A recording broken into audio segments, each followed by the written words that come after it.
Imaginez un instant que vous avez entre vos mains la chance d'honorer une personne décédée, mais dont le souvenir bat encore fort dans votre cœur. Ce n'est pas seulement un geste symbolique, mais un moyen puissant de garder vivante l'essence de cette personne qui comptait tant pour vous. Lorsque nous visitons la tombe d'une femme bien-aimée, nous remarquons comment le temps semble effacer les traces physiques, mais jamais l'amour et les leçons qu'elle a laissées derrière elle.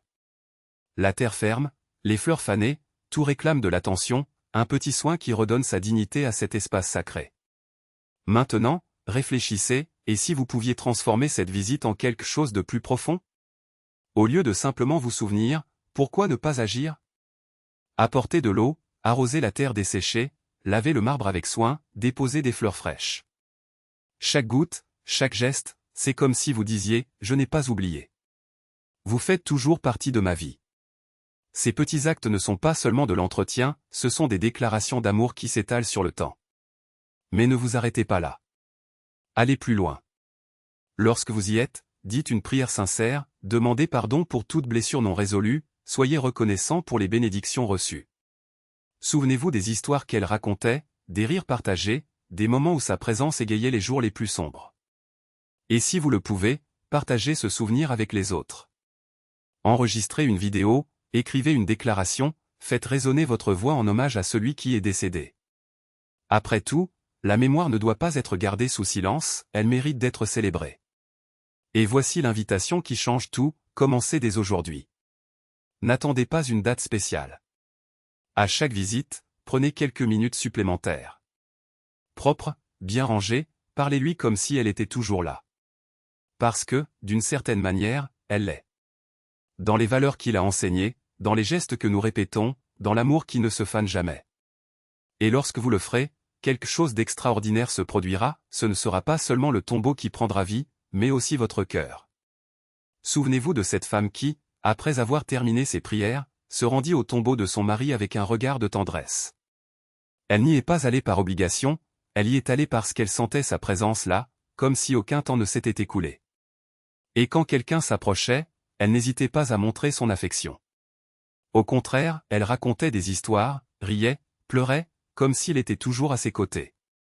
C'est là la vraie force de la mémoire, elle ne nous laisse pas seuls. Et si vous doutez encore du pouvoir de ces gestes, pensez aux jeunes qui visitent les cimetières avec dévotion.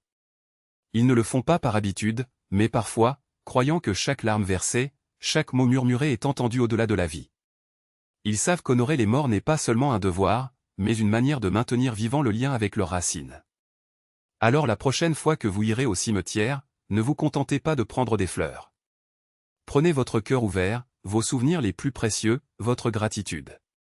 Parce qu'en fin de compte, ce ne sont pas les pierres tombales qui gardent les morts, c'est nous, par nos actions et notre amour, qui les maintenons vraiment en vie. Et ce faisant, vous découvrirez que dans chaque acte de soin, il y a une partie qui ne disparaît jamais.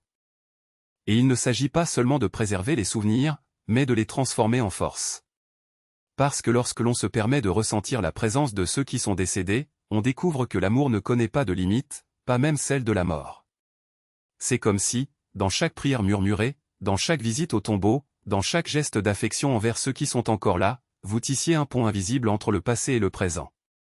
Imaginez un instant, lorsque vous entretenez un lieu de sépulture, lorsque vous allumez une bougie, lorsque vous racontez l'histoire d'un défunt, vous ne faites pas qu'accomplir un rituel. Cela réaffirme que leur vie comptait et qu'elle continue de compter. Il dit au monde, et à lui-même, que personne n'est oublié quand il y a quelqu'un prêt à se souvenir. Et cette mémoire, chargée d'intention, devient un acte de résistance contre l'oubli, un bouclier contre l'indifférence.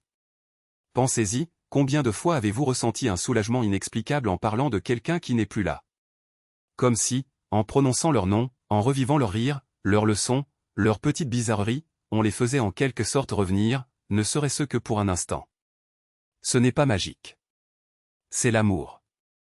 Et l'amour, lorsqu'il est vrai, ne disparaît pas.